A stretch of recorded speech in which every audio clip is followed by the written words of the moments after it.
U.S. economy has churned out striking new numbers, with unemployment claims at their lowest since 1969 and inflation at its highest since 1990. The Labor Department reported today that first-time applications for jobless benefits fell to 199,000 last week. And the Commerce Department found consumer prices rose 5% in October from 1 year earlier. The higher prices contributed to a rise in consumer spending, up 1.3% last month. The European Union warned today that a record new rise in COVID cases is threatening the bloc's economic recovery. A number of European governments have reimposed restrictions, and the World Health Organization says vaccines have given people a false sense of security. Even in the midst of a very, very strong resurgence in cases, and even in the midst of some of those countries under huge pressure in their health systems, we're seeing pre-pandemic levels of social mixing, gathering, and many other things. And the reality is the virus will continue to transmit intensely in that environment.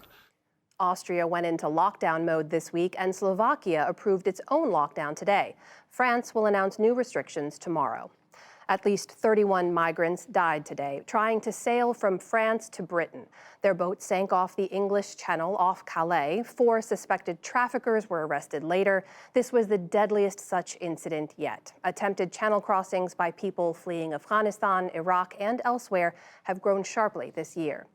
In Germany, 3 major parties have agreed to form a coalition government 2 months after national elections. Olaf Scholz, leader of the center-left Social Democrats, will become chancellor. That will end Angela Merkel's 16 years as chancellor, leading the major center-right party. The coalition also includes the pro-business Free Democrats and the environmentalist Greens.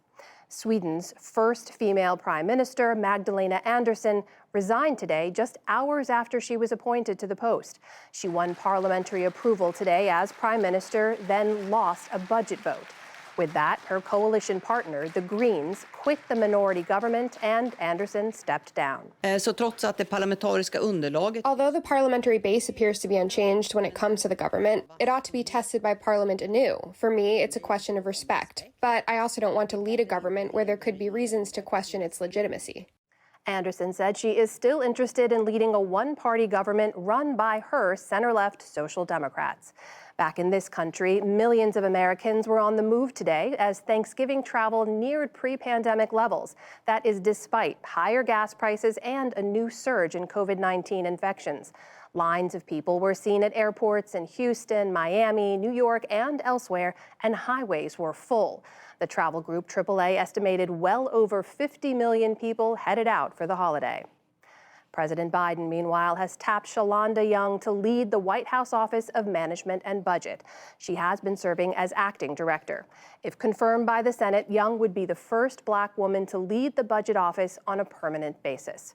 And on Wall Street today, the Dow Jones Industrial Average lost 9 points to close at 35,804.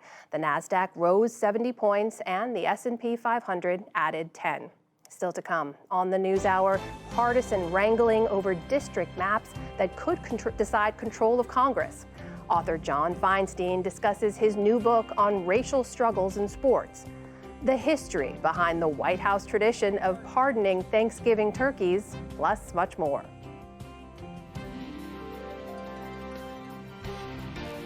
This is the PBS NewsHour from WETA Studios in Washington and in the West from the Walter Cronkite School of Journalism at Arizona State University.